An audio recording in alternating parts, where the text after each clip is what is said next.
Oi, pessoal, como vocês estão? Hoje eu, Maria Vitória e a Natasha, vamos falar com vocês sobre dois sistemas, continuando aí nesse estudo de anatomia e fisiologia humana. A gente vai tratar sobre o sistema digestório e sobre o sistema excretor. Começando com o sistema digestório, o sistema digestório ele tem como função básica ingerir, digerir e absorver os nutrientes dos alimentos, eliminando o que não foi aproveitado. Então, a gente vai comer, que é ingerir, a gente vai quebrar esse alimento e vai absorver os nutrientes, que por isso que a gente tem que ter uma dieta rica em várias coisas, rica em proteína, rica em vários nutrientes, para que o nosso corpo possa absorvê-los. E aí, para a gente conseguir digerir e absorver esses alimentos, a gente tem que fazer a quebra deles de dois tipos, a quebra física e a quebra química. E aí, essas quebras são feitas por dois tipos diferentes de digestão. A digestão mecânica é aquela onde processos físicos são feitos para a quebra do alimento, né? Então, vai rolar ali a trituração, ou então vai mudar a forma daquele alimento. Vai ter a mastigação, né, que a gente vai triturar com os nossos dentes, a deglutição, que são os movimentos que vão fazer com que a gente consiga colocar esse alimento para dentro do nosso corpo, e os peristaltismos, que são movimentos feitos por certos músculos que promovem a movimentação do alimento depois da deglutição, porque a deglutição ainda é algo voluntário que a gente faz por querer, enquanto que o peristaltismo são movimentos involuntários que o nosso corpo faz e que a gente não sente, e todos esses são para que o alimento ele consiga adentrar o nosso corpo. E aí tem a digestão química, que são processos químicos que transformam os alimentos e suas grandes moléculas em moléculas mais simples, permitindo sua absorção pelas células. Porque as nossas células, elas não conseguem absorver e não conseguem reagir com moléculas muito grandes. A gente tem moléculas, por exemplo, de glicose, que são moléculas gigantes. A gente tem moléculas de glicogênio, né, que são moléculas gigantes. E o nosso corpo não consegue absorvê-las se elas estiverem assim, nessa proporção. Então, essas quebras químicas são reações que acontecem que vão promover a quebra dessas moléculas para porções menores. E a gente pode pensar, por exemplo, que se a gente pegasse a coxa inteira de um boi e tentasse comer elas sem mastigar e sem que tivesse nenhuma quebra química, a gente não conseguiria nem ingerir ela, também não conseguiria retirar nenhum nutriente, porque é uma coisa muito grande. Então a gente tem que primeiro fracionar esse alimento, então a gente vai mastigar, a gente vai triturar esse alimento e depois vão ocorrer processos químicos, quebras químicas, que vão fazer com que a gente consiga tirar proveito, tirar o que for bom e também algumas coisas ruins, dependendo do alimento que a gente consiga absorver, tudo que aquele alimento nos oferece. E o sistema digestório, ele é um sistema muito grande. Ele compreende órgãos desde a nossa boca até o nosso ânus. Então, ele é composto por um tubo, porque o nosso alimento, a gente ingere ele pela boca e ele sai pelo nosso ânus. Então, é um tubo, ele tem começo e tem fim, o alimento ele entra e ele sai. Então, aí tem essa parte central, que é esse tubo, e tem algumas glândulas anexas que auxiliam na hora da digestão química, na hora da quebra de nutrientes, né? E aí, são vários órgãos. Tem a boca, a faringe, o esôfago, o estômago, os dois intestinos, delgado e grosso, o reto e o ânus, e tem as glândulas anexas, as glândulas salivares, o fígado, o pâncreas e a vesícula biliar. Agora a gente vai falar sobre esses órgãos um por um. Começando pela boca. A boca é responsável pela ingestão, mastigação e umidificação do alimento, por ação dos dentes, da língua e da saliva. Então a gente vai ingerir esse alimento, né? E vai mastigar. Ambos são feitos pelos dentes. A gente vai ter a divisão funcional dos dentes, né? A gente vai ter entre dentes incisivos, que são esses dois dentes da frente. A gente tá pensando nos nossos dentes como duas metades, tá? A gente tá falando dois dentes da frente, então é o nosso dente do meio e o do lado. A gente tá pegando, por exemplo, só a porção esquerda. Então a gente tem aqui, ó, o primeiro dente, que é o dente da frente, e o segundo. Eles são dois dentes incisivos, ou seja, eles vão cortar o alimento. Então, esses dentes, quando a gente, por exemplo, vai morder alguma coisa, a gente geralmente morde com os dentes da frente, né? A não ser que a gente tenha alguma sensibilidade afins. A gente vai morder uma maçã, a gente morde com os dentes da frente, porque são os dentes que fazem o corte. E aí nós temos os dentes caninos, que é um par, um em cada lado, e eles servem para dilacerar. Eles são dentes mais pontiagudos, eles servem para penetrar no que a gente quer comer. Depois nós temos os dentes pré-molares, que servem tanto para amassar quanto para triturar o alimento, e os molares, que servem para triturar. Eles são, tanto os pré-molares como os molares, são os nossos dentes mais fortes e os nossos dentes mais agressivos também. São com eles que a gente vai triturar o alimento e vai mesmo incinerar, vamos colocar assim. E a gente tem a língua, que vai servir para movimentar e para misturar o alimento. Quando a gente está comendo, a gente nem percebe, né? Mas a nossa língua está sempre em movimentação, está movimentando, está misturando o alimento e a língua, junto com a umidificação produzida pela saliva, que vai formar o bolo alimentar. E a saliva, né, ela é produzida pelas glândulas maiores e menores. Quais são essas glândulas? Se a gente ver aqui, ó, nessa imagem aqui em cima, nós temos essa glândula aqui, essa aqui e essa aqui. Essas são as chamadas glândulas maiores, exatamente porque elas são bem grandes. Tem a glândula parótida, que fica aqui, ó, atrás da nossa cavidade nasal, atrás da nossa orofaringe. Aqui a glândula submandibular, né? É submandibular, então tá na nossa mandíbula. E a sublingual, tá embaixo da nossa mandíbula. Essas são as maiores glândulas, então elas vão secretar mais saliva. Mas por toda a nossa cavidade oral, por toda a nossa boca, tem pequenas glândulas pequenininhas espalhadas, que também vão sempre estar secretando saliva. E além disso, de atuar nessa formação do bolo alimentar, né, umidificando o alimento, também vai atuar na digestão. A digestão química, ela já começa, lembrando que a boca tem mais digestão mecânica, né, que é pelos dentes, pela língua, mas também já começa a ocorrer uma parte da digestão química. Porque na saliva a gente tem uma enzima que a gente chama de pitialina. Essa enzima, ela vai agir começando a quebrar o glicogênio e o amido, e ela vai quebrar essa molécula de amido e vai formar maltases. E aí, que é o que vai mais tarde, em outros órgãos, vai ser de novo digerida, vai ser quebrada e vai formar outra coisa. A próxima estrutura que a gente vai estudar é a faringe. A faringe é um canal, é um tubo, né, que vai servir para deglutição, que vai conduzir o bolo alimentar da cavidade oral para o esôfago. E essa estrutura ela é comum aos sistemas digestório e respiratório. Se vocês observarem aqui nesse desenho, vocês podem ver que aqui, ó, é a cavidade oral. Ou aqui é a cavidade nasal, né? É por onde a gente respira. E aqui é a cavidade oral, que é por onde a gente come. Vocês podem perceber que as duas desembocam no mesmo lugar, que é aqui na faringe. Então, a faringe, ela é comum tanto para o sistema respiratório quanto para o sistema digestório. O que é, Miguel? Tô.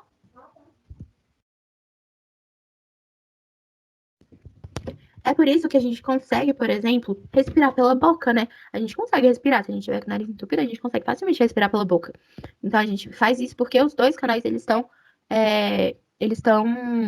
juntos, eles desembocam no mesmo lugar que é na faringe. E aí, para impedir que, por exemplo, a gente ingerisse algum líquido e tudo fosse parar no nosso pulmão, a gente tem esse músculo aqui, essa membrana, que é a epiglote. A epiglote, ela vai funcionar bem assim, ó. Vamos aqui nesse GIF. Esse músculo, o músculo da epiglote, ele vai contrair e essa epiglote vai fechar. Ela vai ficar na portinha da laringe. A laringe, ela vai ir para o sistema respiratório, vai ser na entrada da traqueia. Então, ela fecha a entrada da laringe e o alimento ele vai passar e vai para o esôfago. E aí, quando for, no caso A, esse músculo ele vai relaxar e vai abrir essa entrada. Então, o ar vai conseguir ir pelos pulmões.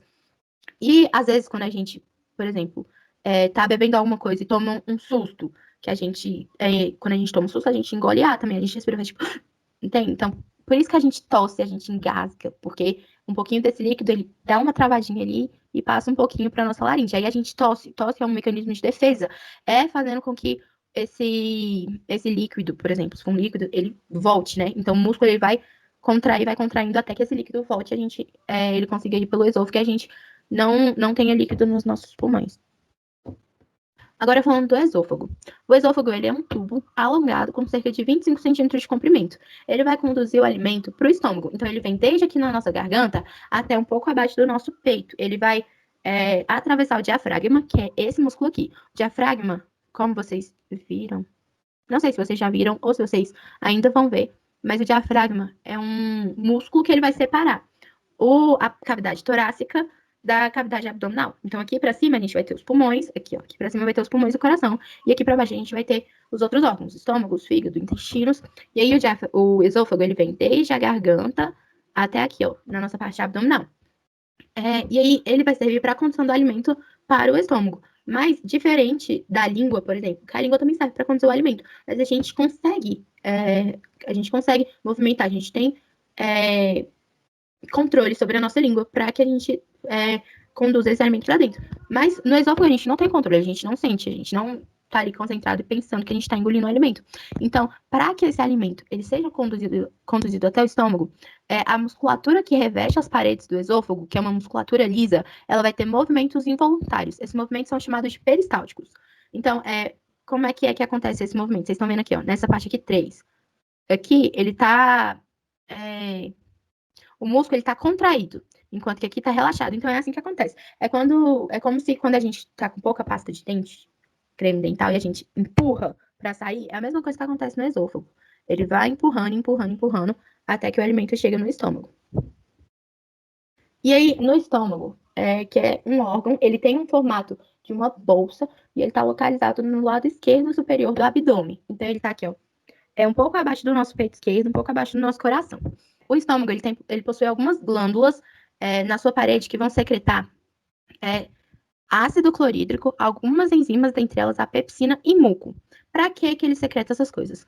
O ácido clorídrico e a pepsina é para reagir com o bolo alimentar que vai chegar, para fazer a quebra dos nutrientes das moléculas. E o muco é para proteger a parede do estômago, porque vai chegar o ácido clorídrico que é secretado, ele é ácido, gente, ele queima, ele corrói. Então, essas paredes, elas têm que estar protegidas desse ácido. Então, secreta muito muco. E também as paredes, elas são muito grossas, que é exatamente para proteger.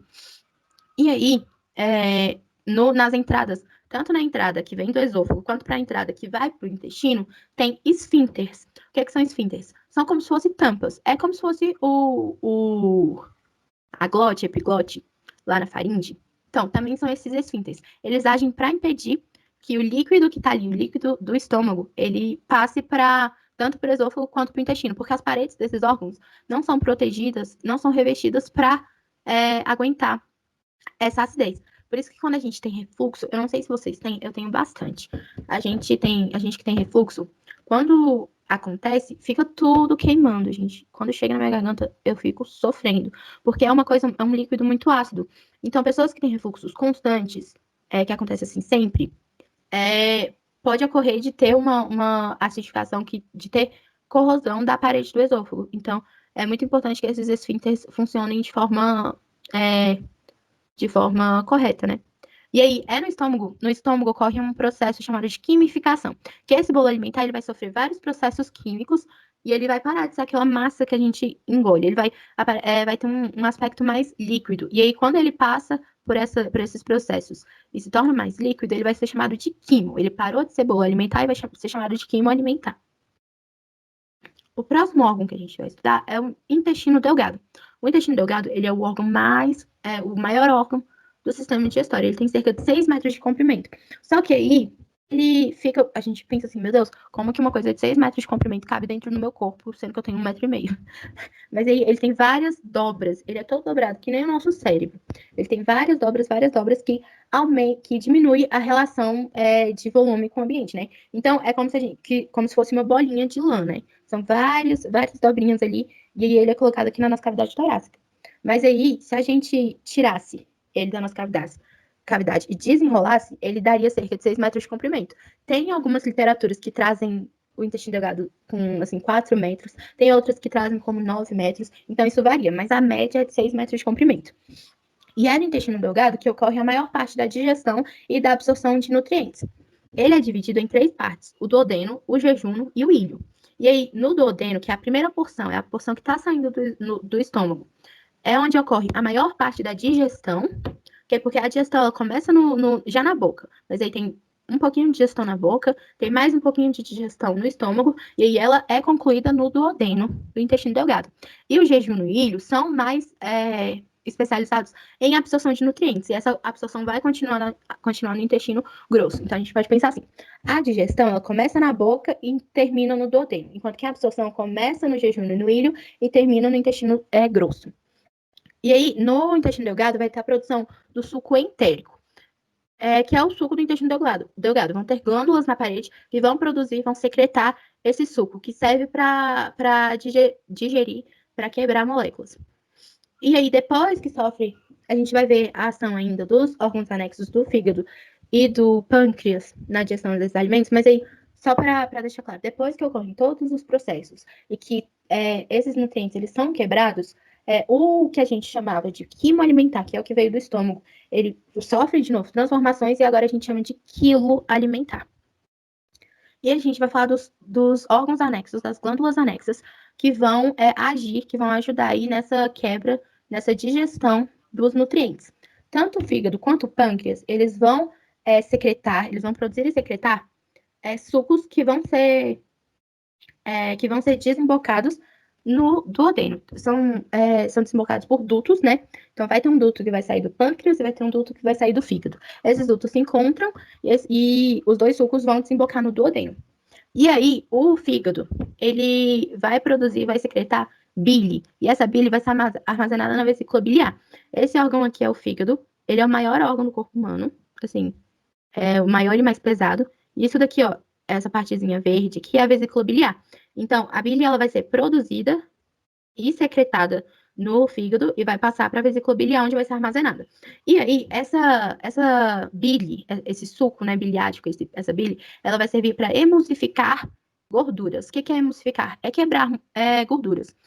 Então, sempre que a gente ingere um alimento que seja rico em gorduras, essa bile que está armazenada na vesícula, ela vai ser liberada para o nosso intestino para que ocorra essa quebra.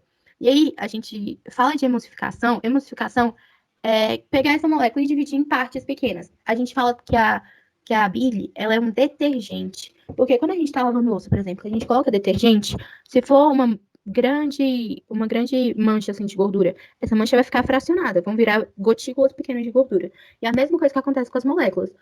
Moléculas de lipídio são moléculas grandes, são muito, muito grandes. Se vocês pegarem assim no Google, vocês vão ver que são várias e várias moléculas juntas que vão formar uma molécula gigante. E aí, essa bile, ela vai agir nessas moléculas e vai promover a quebra, né? Que aí vai ser mais fácil do corpo absorver quando tiver em moléculas pequenas. E aí, o pâncreas, ele vai servir para produzir e secretar o suco pancreático. E esse suco pancreático, ele vai servir para neutralizar a acidez do quimo, que é o que vai estar vindo do estômago, porque foi o que eu falei. O estômago, ele é um ambiente muito ácido. O pH do estômago é muito alto, porque tem ácido clorídrico. E, como eu falei, nem o esôfago, nem o intestino tem uma parede que seja feita para suportar essa acidez. Então, o pâncreas, ele vai secretar o suco pancreático, e esse suco pancreático vai atuar na acidez do quimo, ele é muito alcalino, então, quando a gente pega uma coisa muito alcalina, muito básica, e joga numa coisa muito ácida, isso vai neutralizar, né, a acidez, e aí é para isso que o pâncreas serve. Aqui a gente tem uma tabela com as principais enzimas digestivas humanas. A gente vai pensar aqui, ó. A primeira coluna é do suco digestivo, que vai ser o suco, vai ser o líquido que vai ser secretado por algum órgão. A gente tem a saliva, que é secretado pelas glândulas salivares, o suco gástrico, que é o suco que é secretado pelas glândulas na parede do estômago, o suco pancreático, que é o suco secretado pelo pâncreas, e o suco entérico, que é o suco que vai ser secretado por glândulas na parede do intestino. E aí, na segunda coluna, tem enzimas. E aí, a gente vai pensar aqui, ó, na segunda coluna, na quarta e na quinta. Como que é a ação de uma enzima no nosso corpo? Uma enzima, ela vai atuar em outra molécula, que a gente vai chamar de substrato. Vai ter uma molécula e essa enzima vai meio que atacar, vai se ligar a essa molécula e vai ser o substrato dessa enzima. E aí, essas duas, a enzima vai interagir com essa molécula, vai ocorrer uma reação aí e vão sair produtos. Essas enzimas, elas podem ser tanto para adicionar alguma coisa, quanto para quebrar essa molécula. Geralmente, as enzimas digestivas são para quebra e os produtos vão ser produtos menores do que o substrato. Então, aqui, ó, vamos pegar, por exemplo, a saliva. A enzima da saliva é a amilase salivar, que é a pitielina que eu falei lá quando eu estava falando da boca, é a mesma coisa. Então, essa amilase salivar, ela vai agir em polissacarídeos. E aí, o que ela vai fazer? Ela vai ter o polissacarídeo lá, ela vai se ligar nesse polissacarídeo e vai quebrar essa molécula. E aí, os produtos que vão sair dessa reação vai ser a maltose e a glicose. Agora, aqui no suco pancreático, a gente tem, por exemplo, a quimotripsina, que é uma enzima que vai agir em proteínas e peptonas, vai quebrar e vai produzir oligopeptídeos. A gente tem, por exemplo, a lipase, que vai agir em lipídios, vai quebrar, formando em ácidos graxos e glicerol. E por aí vai.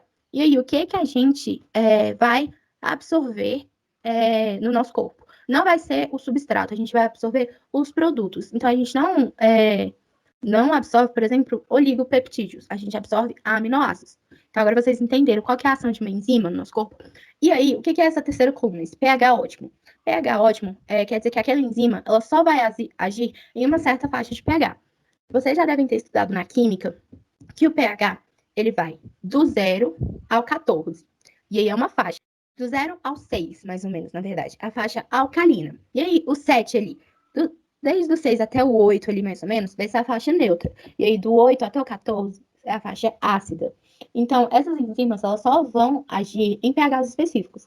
A amilase salivar, por exemplo, vai agir em um pH neutro, que é o pH, por exemplo, da nossa boca. A nossa boca tem um pH neutro. Enquanto que as enzimas que estão no nosso estômago, elas vão agir num pH ácido, porque é o pH do nosso estômago, né? Tem ácido clorídrico. Então, o pH é ácido. Enquanto que, como eu falei, o pâncreas vai secretar enzimas, vai secretar suco pancreático que vai neutralizar e vai ser um suco alcalino.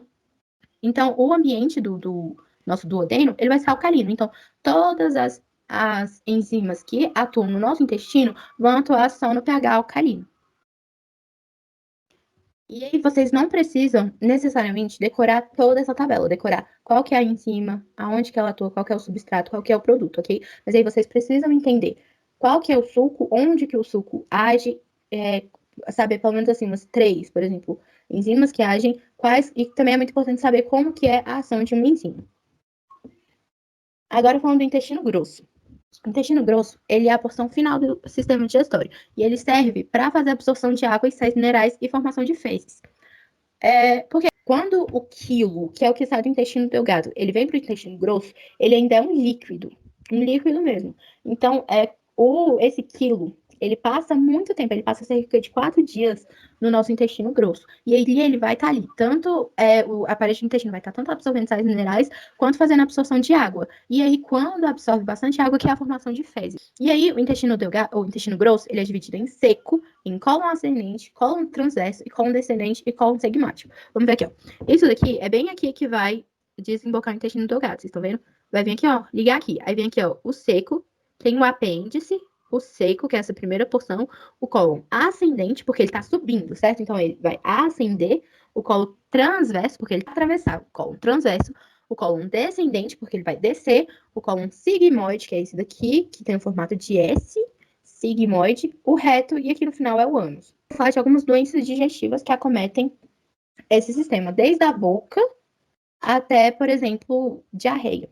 Então, na boca a gente tem algumas doenças, mas a mais importante que a gente vai falar é a cárie dentária. O que é uma cárie? A cárie é uma proliferação de bactérias que produzem ácidos que corroem o esmalte dental.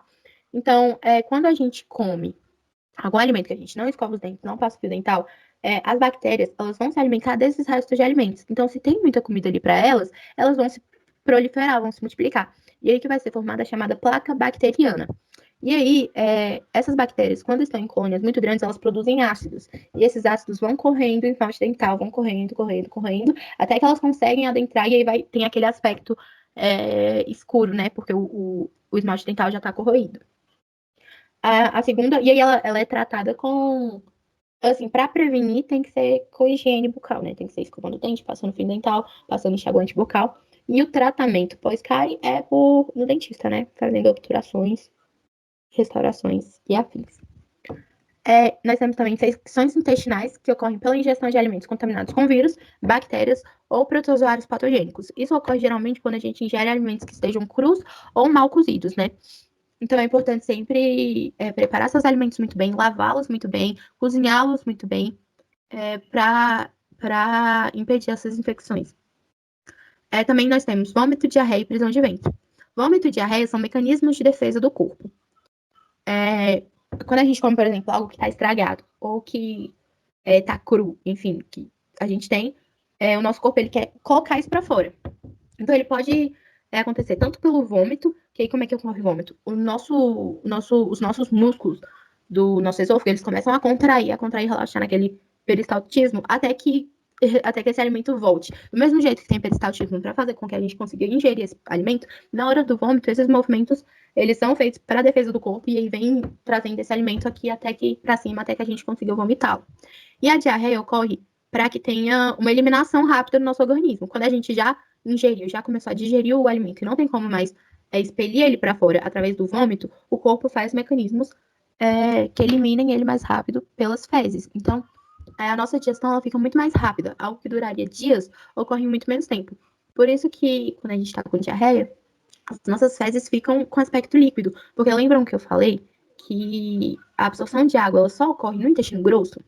Então, quando a gente tá com diarreia, o corpo quer liberar rápido, então a passagem pelo intestino grosso é rápida. Então, não tem essa absorção de água. É tanto que quando a gente tá com diarreia, é importante consumir muita água, porque a gente pode desidratar, né? Já que não tá tendo essa absorção por meio do intestino grosso. E aí a prisão de ventre é o contrário da diarreia, né? Enquanto que a diarreia, esse líquido ele passa muito rápido pelo intestino grosso, na prisão de ventre ele fica ali, ó, tempos e tempos. Por isso que fica com aquele aspecto mais ressecado. E aí as causas são de alimentação inadequadas com poucas fibras vegetais. Então, quando você está com prisão de ventre, é um alerta para você melhorar a sua alimentação. Okay. Outra doença é a apendicite. Lembram que eu falei do apêndice, que ele fica no seco? Aqui, ó. É essa estrutura aqui, que fica aqui no seco. O apêndice ele é uma estrutura que não tem importância fisiológica para o nosso corpo. Então ele só fica ali, não acontece nada que a gente conheça, né? Não tem quebra de nada, não participa da digestão. Então, ele tá ali e às vezes acontece dessa estrutura inflamar. Então, a apendicite é a inflamação do apêndice. E aí, ela é tratada com a remoção mesmo. E como não tem nenhuma importância fisiológica, não tem problema de remover, não vai ter nenhum problema futuro pro seu corpo. E a última doença que eu vou falar é de pedra na vesícula, que é, lembram que eu falei que a bile é armazenada na vesícula biliar? Então, quando uma pessoa fala que tá com pedra na vesícula, é isso, são formações de pequenas pedras durante a produção de bile na vesícula biliar.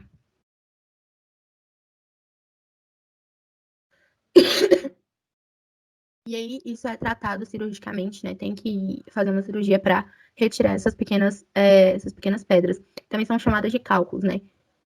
Aí nós temos, por exemplo, pedras nos rins, também cálculos renais. E aí é mais ou menos a mesma coisa, né? A formação de pequenas pedras. Nesse caso, durante a produção de bile. Oi, gente! Agora, continuando nossa aula de sistema, vamos falar agora sobre o sistema excretor. O sistema excretor é responsável pela filtração do sangue e eliminação de substâncias potencialmente tóxicas ao nosso organismo. Ele também é responsável pela maior parte da nossa excreção. A principal substância nitrogenada excretada pelo sistema urinário é a ureia, gerada como produto do metabolismo de compostos nitrogenados, especialmente de aminoácidos. Esse sistema também é responsável pela homeostase, ou seja, o equilíbrio do nosso corpo, o equilíbrio do nosso metabolismo. A ureia é liberada no sangue, sendo dele removida pelos rins, que a eliminam na urina. Além da ureia, os rins também eliminam água, sais em excesso e outras substâncias potencialmente prejudiciais ao organismo. E quais são os componentes desse sistema? São os rins, as vias uriníferas, os ureteres, a bexiga urinária e a uretra. Começando pelos rins. Ele localiza-se na parte posterior da cavidade abdominal, logo abaixo do diafragma, um de cada lado da coluna vertebral. Ele é um órgão com forma de grão de feijão e cerca de 10 centímetros de comprimento. Além disso, ele tem a função de filtrar o sangue, eliminando substâncias em excesso, como foi dito. Ele é dividido em algumas partes. As principais deles é o córtex renal, como vocês podem ver aqui na imagem, a parte aqui mais externa, que é a porção renal, onde localiza-se os néfrons. E são os néfrons, esses tubos que estão mais nesse lugarzinho ali, mais localizado, que são eles em específico que vão ser responsáveis pela filtração do sangue. A porção central é a medula renal e ela apresenta várias estruturas triangulares, chamadas de pirâmide renal, como a gente vê aqui na imagem, que são agrupamentos de ductos que coletam a urina formada nos néfrons, ou seja, é nos néfrons que vai ser formada a urina. E a gente também tem a pelve renal, que é formada por cálices, como a gente vê aqui na imagem, e é formada por cálices maiores e menores. E o conjunto desses cálices forma as papilas renais. E é na pelve renal onde é lançada toda a urina produzida pelo rim. Agora falando um pouco sobre as vias uriníferas. Começando pela principal parte, que é os néfrons, que são estruturas tubulares que possuem uma das extremidades, a cápsula renal no interior, e no interior da cápsula renal vai se situar o glomérulo renal. E o que seria a cápsula renal? É uma cápsula na qual ela vai se comunicar com um longo tubo chamado de túbulo néfrico, na qual esse túbulo vai apresentar 3 regiões: um túbulo contorcido proximal, uma alça néfrica e um túbulo contorcido distal, na qual ele vai desembocar no ducto coletor, como a gente pode ver aqui nessa imagem. Ou seja, essa imagem todinha aqui são os néfrons. E aqui, né, se a gente for olhar mais microscopicamente como é que é o néfron, a gente vai ver cada uma dessas partes na qual a gente está vendo aqui na imagem. Além disso, também é importante a gente saber que, quando a gente falar de corpúsculo renal, é o conjunto da cápsula renal mais um glomérulo. Além disso, também é importante vocês saberem que os ductos coletores conduzem a urina produzidas nos néfrons até a papila renal, aquela lá que eu mostrei vocês, que é o conjunto dos cálices maiores e menores. E é de lá que vai fluir sequencialmente para os cálices menores, para os cálices maiores e para a pelve renal. Agora a gente indo para os ureteres. São tubos que conduzem a urina da pelve renal à bexiga urinária. Cada ureter parte da pelve de um dos rins, descendo pela parede posterior do abdômen e desembocando na parte lateral posterior da bexiga urinária. E qual é o papel muito importante dos ureteres? Eles realizam movimentos peristálticos, que facilitam a condução da urina em seu interior. Agora falando da bexiga urinária. A bexiga urinária é uma bolsa de parede muscular localizada na cavidade pélvica, atrás da sínfise púbica. A função dela é armazenar a urina que flui continuamente dos ureteres até sua eliminação do corpo. É importante a gente saber que, tipo, em quem tem um sistema testicular e ovariano, o lugar da bexiga vai ser diferente. No caso, por exemplo, de quem tem um sistema testicular, ela vai ficar na frente do reto. Já em quem tem um sistema ovariano, ela vai ficar entre a bexiga e o reto vai ter o útero, ou seja, ela não vai ficar diretamente na frente do reto por conta do ter o útero ali no meio. E a uretra? A uretra é um tubo que comunica a bexiga urinária ao meio externo. Inclusive, algo que também é importante saber, porque em pessoas com sistema testicular vai ser diferente de pessoas com sistema ovariano, até porque a uretra, em quem tem o sistema testicular, ela vai ser comum tanto ao sistema excretor como ao sistema reprodutor para poder ter a passagem do sêmen, enquanto aqui vai ser a passagem da urina. E quem tem o sistema testicular, ela é dividida em três partes: uretra prostática, uretra membranosa e uretra esponjosa. A uretra prostática é a porção inicial da uretra. Ela vai da base da próstata, localizada na saída da bexiga, até o ápice da glândula. Já a uretra membranosa é a porção seguinte. Ela atravessa a musculatura do períneo e é envolvida por um anel de musculatura estriado, esquelético, chamado de diafragma urogenital, que exerce controle voluntário da micção, ou seja, da saída da urina. E depois disso a gente tem a uretra esponjosa, que é a porção terminal, e ela percorre o interior do corpo esponjoso peniano, em toda a sua extensão, abrindo-se para o exterior da extremidade do pênis. Nela desemboca os ductos das glândulas bulburetrais. Lembra daquelas glândulas que eu falei no sistema reprodutor, que é responsável tanto por lubrificar a glândula do pênis, quanto para poder limpar o canal da urina. E qual é a diferença do sistema ovariano? No sistema ovariano, a uretra ela vai ser apenas do sistema urinário, ou seja, ela não vai participar do sistema reprodutor. E aqui, ela abre-se para o exterior entre os lábios menores do pudendo feminino, ou seja, a vulva, logo abaixo do clitóris. Agora indo para a fisiologia. E agora, depois que a gente já viu a anatomia. Aqui na imagem, os nomes eles estão em outro idioma, mas dá um pouquinho aqui para vocês conseguirem entender. A função dos rins é filtrar o sangue, dele removendo a ureia, sais, ácido úrico e outras substâncias que estejam em excesso no organismo. O sangue a ser filtrado chega ao rim pela artéria renal, que é essa artéria bem grandona aqui, mais grossa, que vocês podem ver na esquerda, que se ramifica muito no interior do órgão, originando um grande número de pequenas artérias, que nesse caso vai ser essas mais pequenininhas aqui, chamada de arterilas aferentes, porque elas estão chegando ali por cima. Cada uma dessas arterilas penetra na cápsula renal, que é essa parte mais gordinha aqui em cima, que vocês estão vendo, de um néfron. Ou seja, toda essa imagem ali que a gente está vendo mais acima é um néfron, onde se ramifica formando um enovulado de capilares, o glomérulo renal, que é essa parte aqui mais de dentro dessa parte gordinha aqui, onde vocês estão vendo. E como ocorre, então, a formação da urina? No caso do corpúsculo, a pressão do sangue força a filtração no glomérulo. Ou seja, lembra que o sangue agora estava dentro do glomérulo. Aqui, como vocês podem ver na imagem. Lembrando que é o corpúsculo? É a junção do glomérulo renal mais a cápsula renal. A pressão do sangue aqui no corpúsculo força a filtração no glomérulo, com passagem de substâncias para a cápsula renal, como vocês estão vendo aqui na imagem, seguindo pelas setinhas.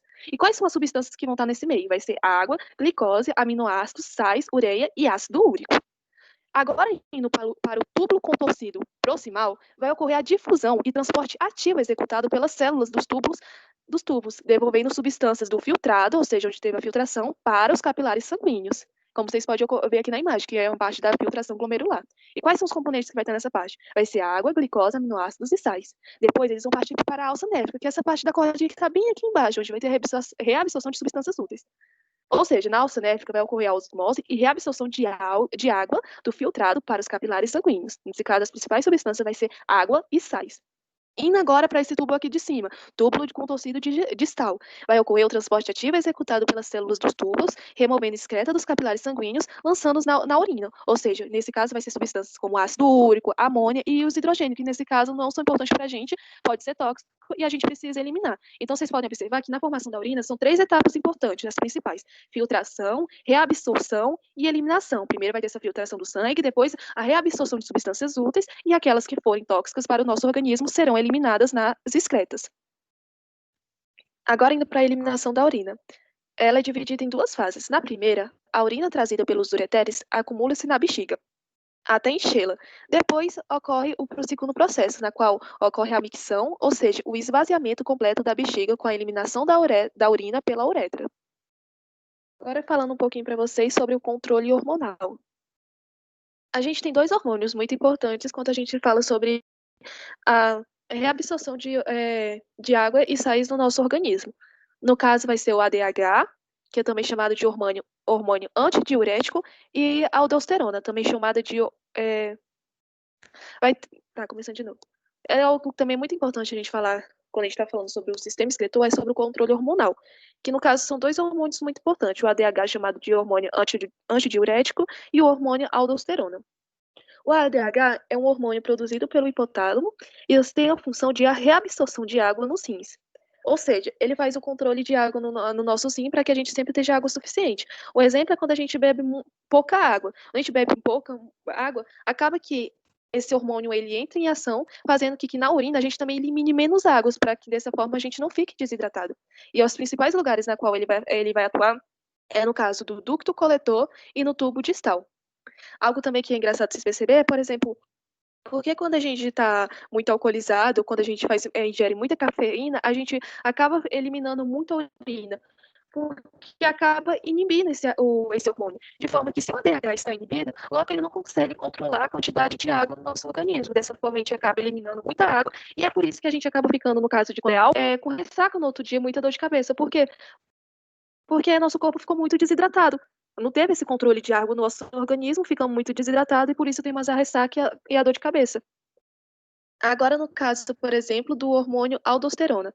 Já o hormônio aldosterona, ele controla a quantidade de sódio no sangue, estimulado quando tem pouco sódio no sangue. Nesse caso, ele é produzido nas glândulas suprarrenais. E ele também atua no tubo distal. E ele ajuda na reabsorção de sais quando a gente, por exemplo, está com pressão muito baixa. Não é à toa que às vezes o pessoal acaba colocando um salzinho debaixo da nossa língua quando a nossa pressão baixa. Ele ajuda, geralmente, quando a nossa pressão está baixa, ou seja, quando a gente está com poucos sais no organismo, esse hormônio ele entra em ação de forma que, quando entra no tubo distal, acaba tendo mais reabsorção desses sais, de forma que eles não saem totalmente na urina, para que a gente tenha mais esses sais no organismo. Então, no caso, por exemplo, é bom quando a gente toma muita água. Gente, por incrível que pareça, tomar muita água em um período curto de tempo também faz mal pra gente. Uai, por quê? Porque acaba que a gente elimina muitos sais durante o ato de urinar. Inclusive, pode causar uma doença chamada de hiponostesia, que acaba causando tontura, dentre outros fatores. Inclusive, é um problema geralmente de quem pratica corrida, geralmente o pessoal que é atleta, que é corredor. Por quê? Porque em vez deles tomar pouca água, aquela água ali que geralmente é água com sais minerais, eles geralmente tomam água normal e uma grande quantidade de água em pouco tempo. E acaba que se você toma muita água, você também vai eliminar muita água. E você eliminando muita água, você vai acabar eliminando muitos sais juntos.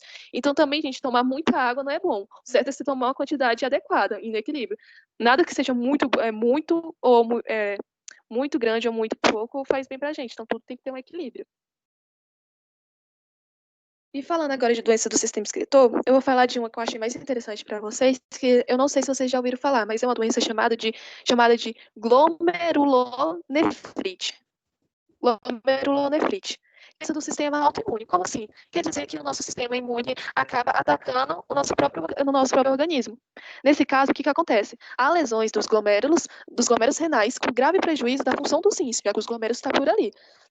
E quais são os fatores? É a destruição dos glomérulos pelo próprio sistema de defesa do corpo, no caso, nosso sistema imunológico, sendo então uma doença autoimune. E quais as consequências disso? As excreções acumulam, intoxicam o nosso organismo. Lembrando, das funções do sistema excretor é eliminar as substâncias tóxicas do nosso organismo. Como não tem a funcionalidade direito do nosso organismo, acaba que essas substâncias acabam se acumulando, acaba que precisa de um rim artificial para filtrar o sangue ou um transplante renal, porque geralmente se a pessoa acabar deixando dessa forma, ela pode acabar morrendo. Da mesma forma também, se a gente acabar tendo nosso hipotálamo destruído em um acidente. Como o hipotálamo, por exemplo, é responsável pelo o hormônio da ADH, que é responsável ali também pela filtração, pela reabsorção da água no nosso sistema, se ele também for embora, a gente também morre. Por quê? Porque não tem a reabsorção direito do nosso organismo e a gente pode acabar morrendo desidratado. Então é isso, gente. Agora a gente vai resolver algumas questões para vocês.